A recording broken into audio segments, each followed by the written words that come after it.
gente, tudo bem com vocês? Olha a gente aqui de novo, agora na aula 3, não a aula que trata especificamente de materiais, né? A gente vai fazer uma abordagem dentro dos contextos da unidade 3, da unidade 4 e da unidade 5, né? E preparar vocês para a última aula, né, que é a aula 4, onde especificamente a gente traz à tona a especificação de materiais e a representação, né, desses materiais dentro do contexto do projeto de design de interiores, né? Então, a gente selecionou para essa aula falar também um pouquinho sobre sustentabilidade, né? E na questão da sustentabilidade, a gente traz à tona a, a questão do tripé da sustentabilidade, né? No tripé da sustentabilidade, a gente precisa, de certa forma, desenvolver as questões sociais, as questões econômicas e também as questões ambientais. Então a gente precisa ter um cuidado maior, gente, com a natureza, tá? Então essa nossa área, que é o design de interiores, ele até trabalha com a questão econômica porque é muito importante para a economia, né, o vulto, né, a quantidade de dinheiro que a gente movimenta. Mas a gente não pode perder a vista a importância, né, de se conscientizar com relação aos materiais que a gente, obviamente, utiliza, né, e entender as origens, entender de onde ele vem, entender como ele se dá, né, para exatamente para que a gente possa aí trazer alguma contribuição não só para os aspectos sociais e econômicos, mas também o ambiental, para que a gente tenha um respaldo, né, do trabalhar e do ressignificar e da questão da sustentabilidade. A gente precisa ter esses três tripés equilibrados: social, econômico e ambiental. Mas o que a gente vê é sempre se trabalha a questão social, sempre se trabalha a questão econômica, mas o ambiental, de certa forma, não é muito levado a sério. Então a conta fica para a natureza e a gente percebe que a natureza não dá mais conta, né, de sanar tantos problemas. Então, vale aí um convite à postura de vocês como designer de interiores, no sentido de que vocês possam contribuir com essas questões. Há de entender, gente, que também a gente nasceu e impactou. Tá? Então, a gente precisa ter mais seriedade no que é entender e discutir a sustentabilidade. Então, tem muitos materiais que são os falsos sustentáveis, que eles prometem, né, ser sustentáveis, mas na verdade não são. Então, cabe a gente entender que materiais são esses e se eles podem ou não nos ajudar. E aí, ainda neste contexto, olha só, eu sempre gosto de trazer para vocês sempre um profissional de destaque ou alguém que trabalhe com as questões da sustentabilidade. E aí eu vou apresentar para vocês um arquiteto piauiense chamado Gerson Castelo Branco. Tá? Gerson Castelo Branco tem um trabalho muito premiado nacionalmente e internacionalmente. Então, ele usa na arquitetura dele os materiais locais, né? Então, vejam isso, né? Veja essa casa, né?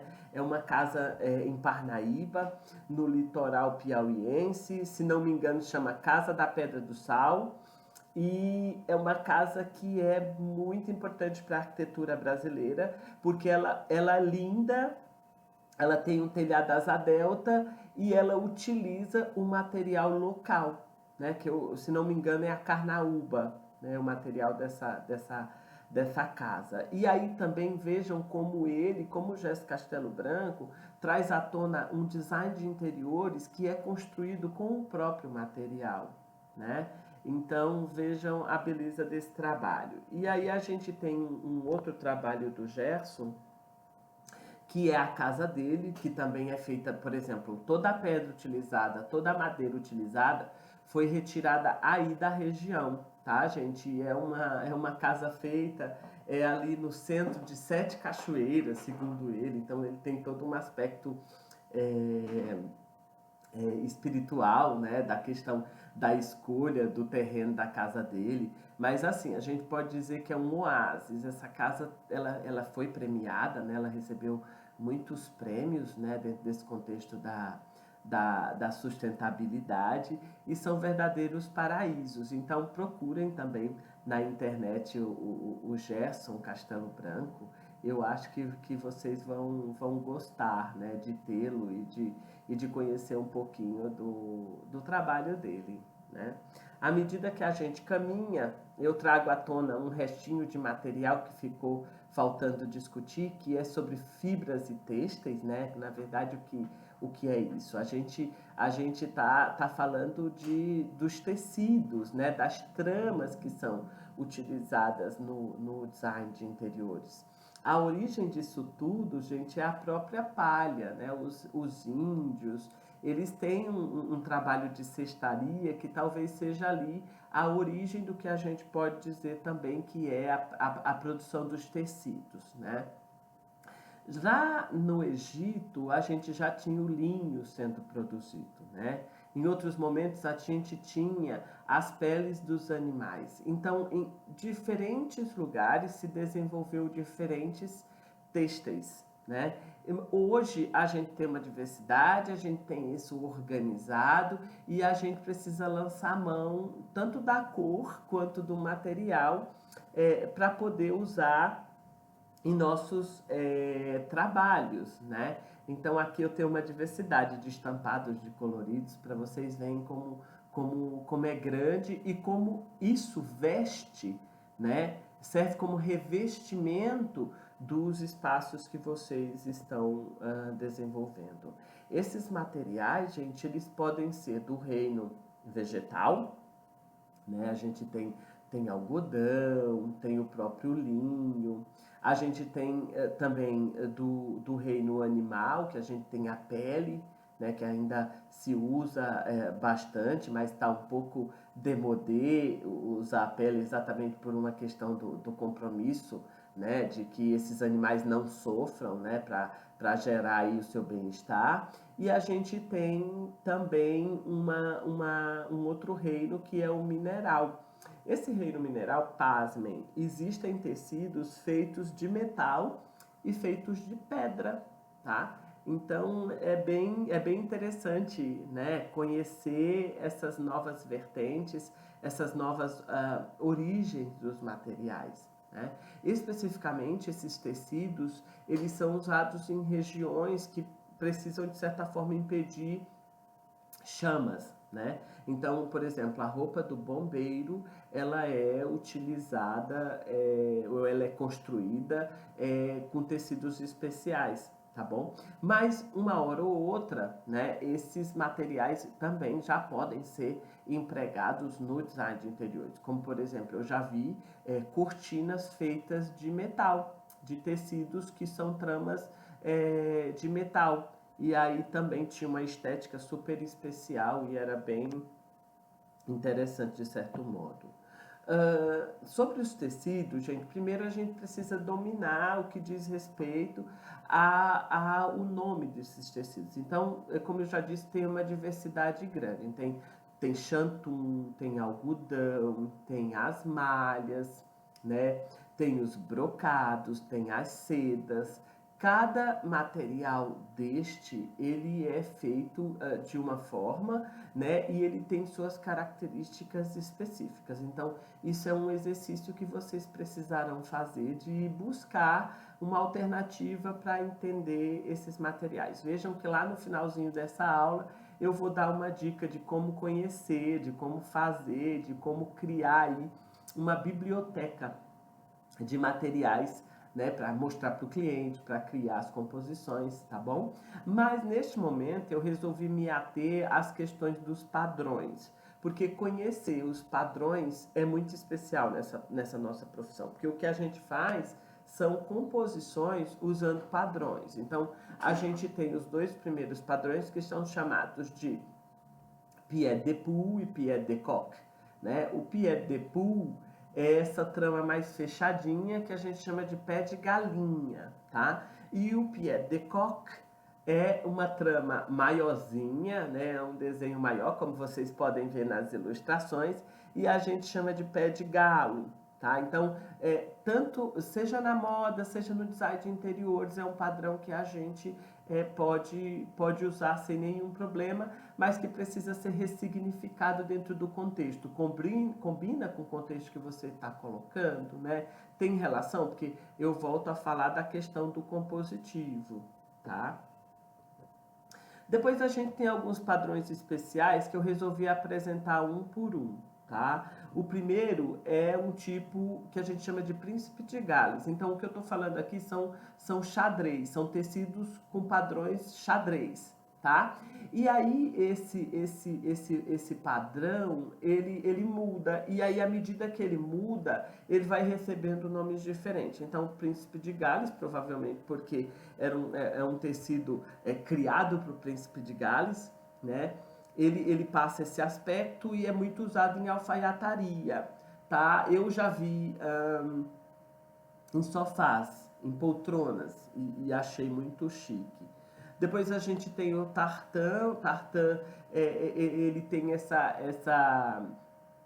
esse aspecto, né, que parece que é uma sobreposição, né, de linhas, e vocês podem encontrar ele nesse padrão, né, mas em diferentes cores, tá? Pode ser verde, pode ser azul, mas não vai mudar essa estampa do tecido. Depois a gente tem o Vichy, que é simples, é como se fosse um tartan mais simples. Então, à medida que duas linhas se encontram, ela cria uma terceira, e essa terceira é mais forte. Então, quando vocês veem esse padrão que pode estar em diferentes cores, vocês já entenderão que é o Vichy.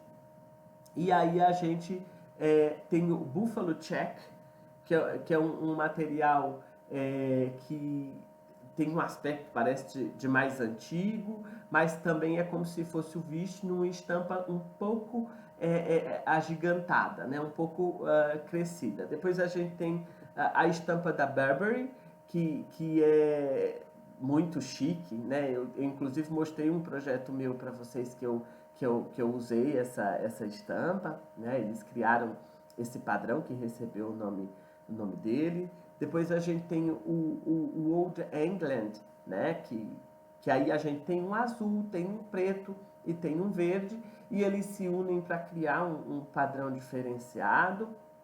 A gente tem os madras, que são muito mais alegres, e vocês vão ver que nos madras a gente tem composições de cores distintas, onde eles se encontram, eles criam uma terceira dimensão, ou eles criam um elemento que chame mais atenção. E por último a gente tem o arguile, que tem esse desenho diferenciado, né, que lembra, ou que na verdade é um losango, tá? Então, esses padrões, vocês precisam dominar essas nomenclaturas e precisam entender que quando vocês adotam dentro do espaço interno, né, a gente precisa entender com quem isso vai compor, tá? E que existe um verdadeiro universo dos materiais que nos faz entender que padrões são esses. Ainda assim, eu apresento a vocês novos padrões, né? Que esses padrões, eu até acredito que eles são mais usados em roupa, até em alfaiataria, mas que é muito chique trazer para o espaço de projeto. E aí a gente tem o olho de perdiz, que ele tem umas bolinhas, eles têm uns furozinhos, né? As tramas do tecido criam esse aspecto.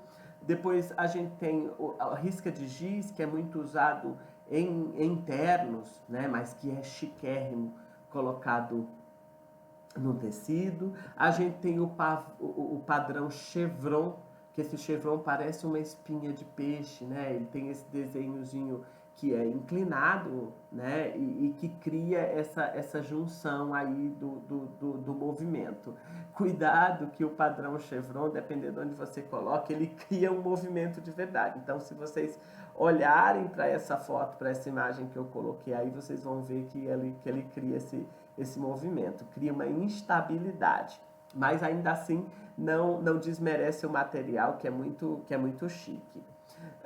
Depois a gente tem os poás, que os poás são tecidos de bolinha e que podem ser utilizados dentro do design de interiores, em quarto de criança ou num espaço temático, com muita facilidade. E por último a gente tem os listrados, tá? Que vocês podem dizer listrados ou listados, tá? Não tem problema, o termo tá adequado, tá? Nas duas situações. E a gente tem esses listrados mais finos, mais grossos, e isso nos oferece uma possibilidade para nossos trabalhos, tá bom? Eu acho que é interessante a gente guardar e conhecer as amostras e fazer composição. E por último, a padronagem que eu trago são os estampados, tá, gente? Então, perceba uma coisa. Existe uma arte dentro do design de interiores que a gente chama de fazer o composê, tá? Então, fazer o composê é pegar estampas que se combinem e compor dentro do design de interiores. Então, olha, aqui o sofá vai ser desse tecido que parece um chantum, né? Esse tecido mais liso. Depois eu quero um listrado na almofada e eu quero um estampado na poltrona. Então, o composê vocês podem levar para dentro dos espaços, fazendo essa brincadeira de compor com eles. Então, os estampados, a gente tem uma diversidade grande, mas o que a gente chama de composê é quando a gente combina os estampados com os lisos, né, chapados que a gente fala, e os listrados. E aí a gente tem respostas super interessantes, tá bom? Indo para a unidade 4, gente, a gente tem os metais. Os metais são materiais trazidos ou extraídos da natureza, né, do reino mineral. A gente usa o tempo todo esse material dentro do contexto, porque sempre que a gente fala de metal, a gente imagina a barra de ferro, a barra de aço, mas não, gente, esses materiais estão em todos os lugares dentro do design de interiores. Então, eles estão na janela, eles estão no puxador, eles estão na dobradiça, eles estão até na fiação que passa dentro da casa. E aí, o que a gente tem que fazer aqui é selecionar dentro do aspecto estético o que interessa a vocês. Porque os materiais que não aparecem para a gente, de certa forma, ele considera uma questão técnica como a fiação. Fiação tem ali uma bitola para cada situação, né? Para cada caso, que quem vai orientar vocês nesse sentido são os eletricistas, tá? Mas aí eu convido vocês a fazerem uma reflexão exatamente o que tá tangível a gente, o que a gente consegue ter acesso. Então, qual é o material da torneira, né? Qual é o material do puxador, ok? Qual é o material do rodapé, né? Será que o quadro que você está colocando, ele imita ou ele é um metal? Né? Então, dentro dessa questão, o que a gente tem para usar dentro dos espaços? Uma escultura de parede, né? Uma chapa que parece enferrujada, por exemplo, há 10 anos atrás ninguém queria uma chapa dessa, porque eles diziam que é feio, metal sem acabamento, e hoje em dia virou a coqueluche, tá? Então vejam como os valores dos materiais também, eles se adequam, né, ao momento, né, gente? Um material que não valia nada no momento passa a valer muito na atualidade. Então a gente não pode ter preconceito dos materiais, a gente tem que se abrir para todas as possibilidades, para tudo que a gente tem à disposição. Aí eu trago uma foto que é uma imagem de um ambiente no estilo industrial. Vocês vão ver que eles empregam muito metal, o metal aparente, né? O metal aparecendo como acabamento, seja na escada, seja na mesa, seja ali na estrutura de mezanino que apoia um outro ambiente, né? Então o metal tem aparecido. Antes, entendo, o material ele servia apenas como uma estrutura e aí a gente vinha com uma vedação e cobria ele, mas que hoje é um material que a gente não precisa ter preconceito dele. A gente pode apresentar, pode expor ele, pode deixar ele despido de qualquer revestimento, porque ele faz parte desse contexto, tá? Depois a gente fala um pouquinho dos polímeros, e eu acho que os polímeros, por uma dificuldade de descarte, a gente precisa de verdade entender o que a gente vai fazer com ele, porque até o saquinho que a gente pega no supermercado mudou a forma de usar, de fazer, de jogar fora, de entender que aquilo demora, né, para se deteriorar para na verdade como é que eu posso dizer, para a natureza absorver esse material. E aí, nesse sentido, gente, a gente precisa ter um cuidado maior, né? A gente não pode comprar o plástico e sair distribuindo plástico aí em qualquer lugar, porque cria uma dificuldade. Então, ao fundo, eu trouxe, na verdade, os cactos, que é o trabalho de um amigo artista plástico. Isso é tampinha de garrafas plásticas, e ele ressignifica. Então elas viram plantinhas, né, para decoração.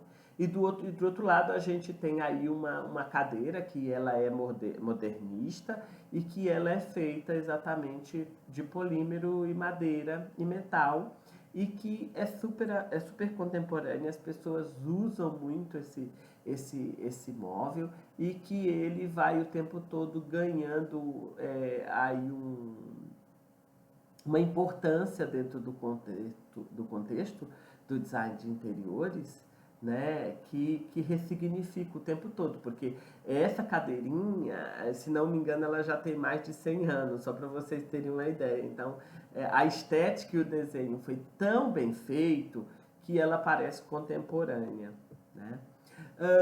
E ainda sobre os polímeros, eu trago também a questão de materiais hoje que são de plástico, né, que são produzidos na base de polímeros, mas que têm outras características, né? A gente tem o acrílico, a gente tem madeiras hoje que são produzidas com esse material, e que podem ser usadas em deck. Eu, por exemplo, já usei madeira plástica em deck, tá?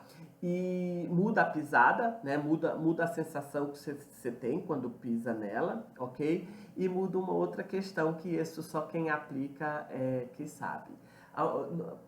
Geralmente, meio-dia, quando o sol batia no deck, subia um cheiro horrível de plástico queimado. É engraçado que quem vendeu não me contou. Eu precisei instalar para poder compreender que isso acontecia, né? Mas neste caso a gente escolheu porque a gente tinha um problema com manutenção de madeira nesse local. Era um local muito úmido e aí a madeira não aguentava. Então a cada ano a gente tinha que trocar o deck, e a pessoa, o cliente, ele não queria isso, tá? Então, volto a falar da pertinência de se entender o local onde vocês estão colocando. Os acrílicos são transparentes, eles dão origem a móveis, às caixas, né, a organizadores, né, a elementos que podem hoje nos auxiliar, tá? Há 15 anos atrás ninguém ouvia falar desse material. Então é um material super novo, né, o seu emprego.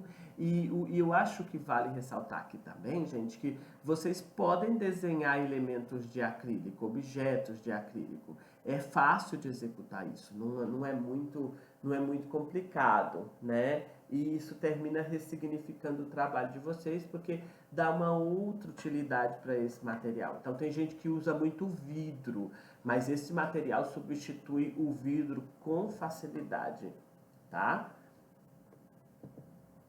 Depois a gente tem na unidade 5 as tintas, é um assunto que eu adoro exatamente porque eu pesquiso os assuntos da cor e eu acho que assim, a diversidade que a gente tem de tinta hoje em dia é na verdade inquestionável, porque entendam, gente, ali nos anos 70 e 80 a gente tinha uma dificuldade, então ainda eu via as pessoas pintarem com cal tingido. Então comprava o pigmento, tingia o cal e pintava, porque era o que tinha, né? E hoje em dia não, gente. Tanto a gente tem uma diversidade de tintas, quanto a gente tem uma diversidade de cor. Então, com essa tinta artificial que surge como uma alternativa, né, esse pigmento, ele facilita um pouco o controle que a gente tem das cores que a gente precisa para determinados trabalhos. Então, entendam, essas tintas, elas geralmente elas podem ser encontradas em galões de 18 litros, né? Na verdade, na verdade, eu falei aqui errado, né? A gente pode encontrar em latas de tintas de 18 litros, a gente pode encontrar em galões, e aí esses galões, eles têm 3,6 litros, e a gente pode encontrar de 1/4, que é essa latinha aqui, ó, média, né? E ainda assim a gente tem latas menores, a gente tem os test colors, né? Que dependendo do tipo de tinta, eles vão oferecer para vocês quantidades determinadas, porque às vezes é só para fazer um retoque, então não compensa comprar um galão ou uma lata de tinta para fazer esse serviço. E aí, gente, nós temos aqui alguns tipos especiais, né, de tinta que eu falo, que é látex e PVA, são tipos de tinta que não aguenta áreas externas, então são para áreas internas, tá? E que, obviamente, eles não aguentam lavar a superfície. Né? Vocês podem encontrar eles fosco, no padrão fosco, vocês podem encontrar ele num padrão semibrilho e brilhante, tá? Depois a gente tem também os acrílicos, e aí acrílico é um tipo de tinta que pode ser utilizada nas áreas externas, então quando vocês forem pintar fachada, a recomendação é que utilizem acrílicos, então pode usar tanto em áreas internas quanto áreas externas. A gente tem um tipo de tinta à base de água, à base de solvente, que a gente chama de esmalte. Então entenda, é assim, gente, ó, esmalte cola em tudo. Jogou esmalte, esmalte cola, tá? Então dá para pintar fruta com essa tinta esmalte. Geralmente eu percebo que usa muito esmalte, gente, em metal. Então lá o portão descascou, vocês desenvolveram uma estrutura de metal, a recomendação é que vocês pintem com tinta esmalte. Mas também pode usar na parede, pode usar no móvel, depende da escolha de vocês. E aí a gente tem alguns tipos de tinta que elas vêm com texturas, né? Então, essas texturas são diversas, elas dependem do aparato que vocês pegam, seja para criar um desenho, seja para criar aí um furinho, ou seja para criar uma cópia de algum material. Por exemplo, a gente faz muita cópia de mármore, a gente faz cópia também de cimento queimado, então hoje com tintas a gente consegue fazer isso. Tem também a tinta óleo, que é uma tinta à base de solvente, e essa tinta óleo ela se parece muito com esmalte, tá? Ela tem essas características. Tem tintas à base de cal, que é aquilo que eu falei, é uma cal que você bota um pigmento e que você pinta as superfícies, mas entendam, a dificuldade da cal é de impregnar, é de segurar. Então, para alvenaria, para parede rebocada, eu recomendo, mas eu não recomendaria, por exemplo, a cal para uma estrutura de madeira ou uma estrutura de metal. Infelizmente, ela não vai segurar, tá? E por último, a gente tem as tintas à base de de epóxi, tá? E essas tintas à base de epóxi é uma tinta que a gente pode pintar, gente, até a área molhada. Então tem gente que bota a tinta epóxi dentro de banheiro e pinta o azulejo que está na parede. Ela tem uma certa resistência, ela é difícil de tirar após pintura, a gente não vai conseguir tirá-la, né? E quando você quer ressignificar um espaço. Olha, eu não tenho mal o que fazer com esse espaço, e aí eu não quero também fazer uma reforma grande, então assim, eu vou pintar. Então, epóxi é uma alternativa. Hoje em dia, por exemplo, estacionamentos, as pessoas têm pintado os pisos de estacionamento com tinta epóxi, exatamente porque essa tinta aguenta pisoteio, né? Aguenta o tráfego em torno dela, porque há de se considerar isso, porque dá até para pintar piso e você passa por cima dele sem nenhum prejuízo, tá bom?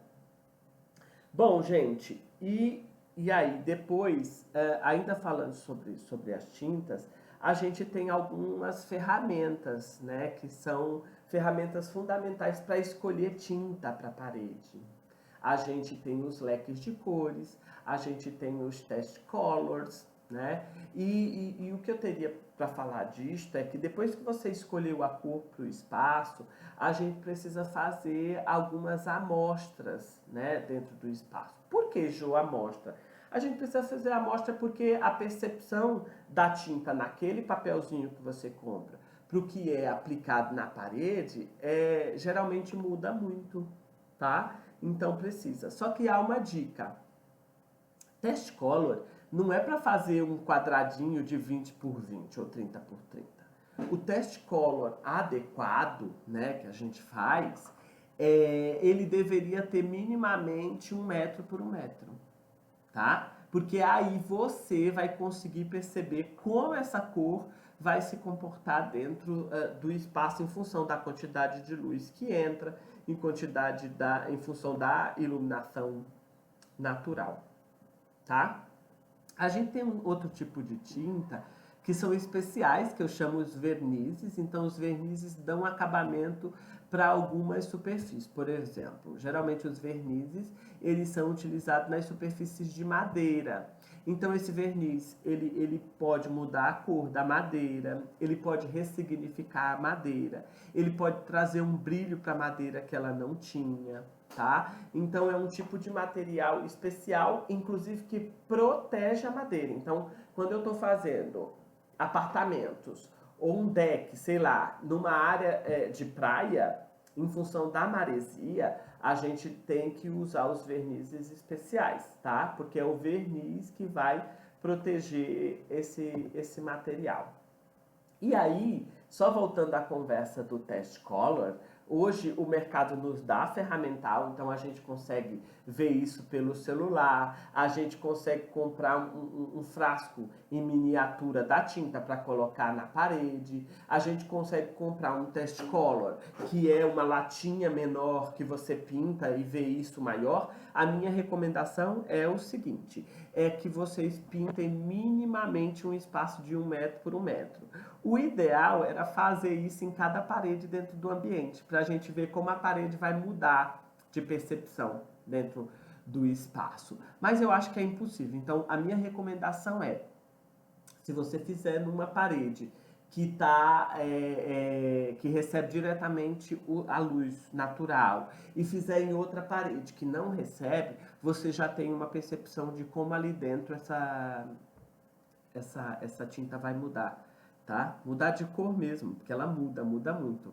E cuidado, gente, só com uma coisa. A gente deve escolher tinta e deve apresentar o ambiente para o cliente de dia. De noite a gente não deveria, mas entendam, a gente pinta os espaços e geralmente o cliente vai ver à noite. Muda completamente a percepção. Então, a minha recomendação é que solicite para o cliente de vocês que ele faça essa checagem de dia, para ver como aquilo se dá na luz do natural. e não na luz artificial, porque a luz artificial vai mudar bruscamente a percepção do espaço. E ainda na unidade 5, eu trago aqui uma questão que são as características que ganharam os materiais. Hoje a gente, em função das impressões, a gente tem materiais que são uma coisa e que tem cara de outra. Então, eu estou mostrando para vocês 3 materiais, e são 3 materiais que têm cara de madeira. Então, a que serviu o porcelanato com cara de madeira? Era impossível criar esse aspecto, colocar esse aspecto dentro do ambiente de banheiro, porque o material não aguentava, né? E agora eu posso ter um banheiro que tenha a cara ou o aspecto de madeira, né?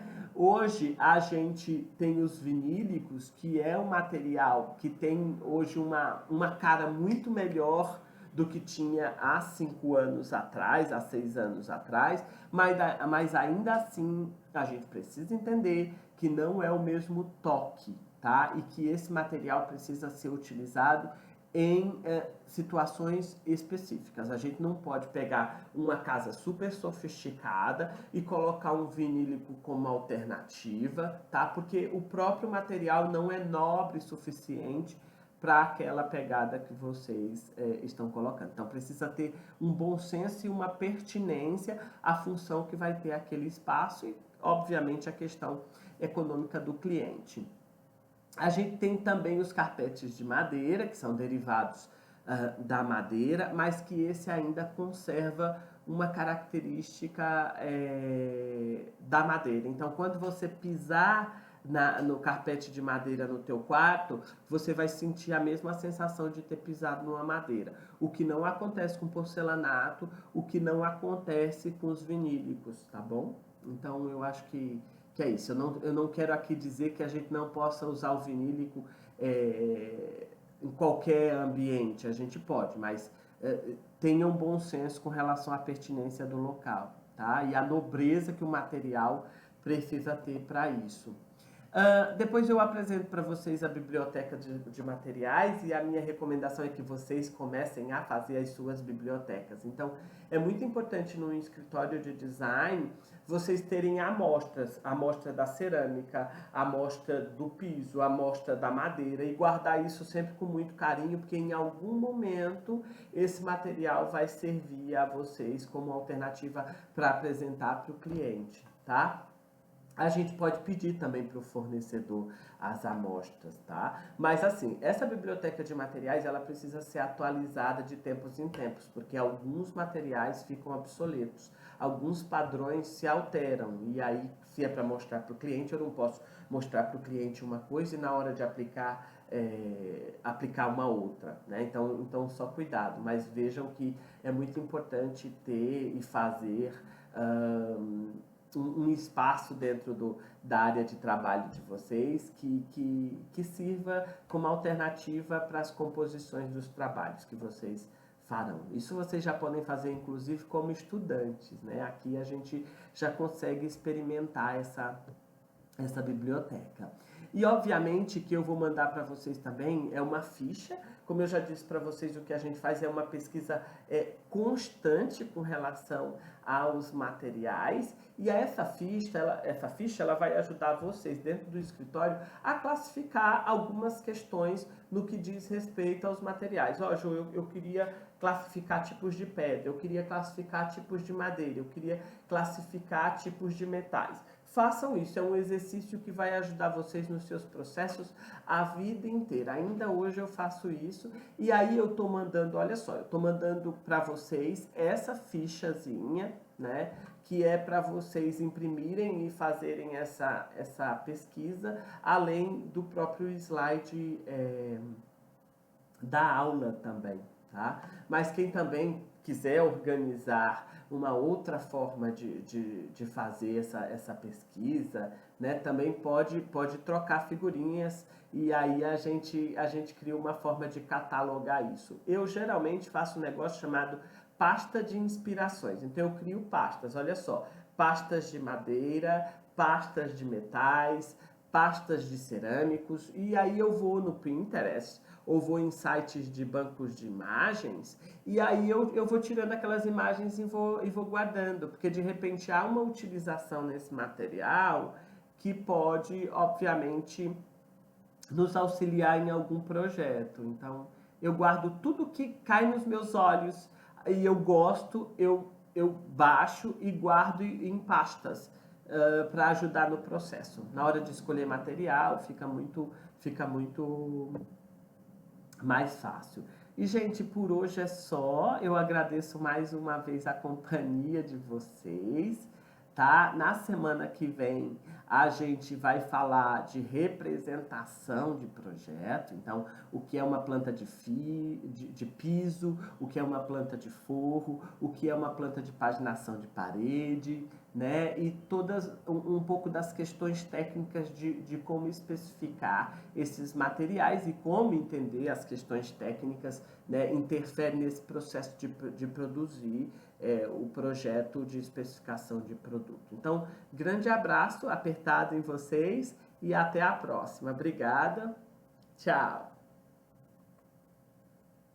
EAD, Unicesumar, do meu jeito, no meu tempo, em qualquer lugar.